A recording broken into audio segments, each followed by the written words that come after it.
ప్రతిరోజు ఏదో ఒకటి డైవర్ట్ చేయడము, అబద్ధాలు రాయడం. ఎంత నికృష్టంగా ఉన్నాయంటే వీళ్ళు చేస్తున్న చూస్తే.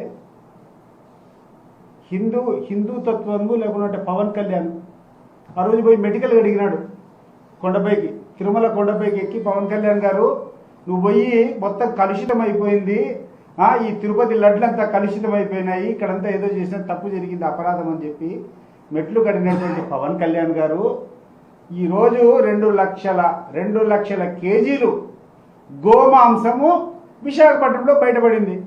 కడుగుతావా విశాఖపట్నాన్ని అంతా? ఎప్పుడు కడుగుతావో అడుగుతాడా నిన్ను. ఆ రోజు అంత పెద్ద రక్తార్థం చేసినావు, దానికి ఎంతో కాషాయం వేసుకున్నావు, కాసేపు బట్టలు వేసుకున్నావు, మొత్తం హిందూ సనాతన ధర్మం అన్నావు, ఎందుకు మాట్లాడినావు. సనాతన ధర్మంలో గోవధ చేస్తూ ఉంటే నీ రియాక్షన్ ఏంది? ఈరోజు ఎంతమందిని అరెస్ట్ చేశారు?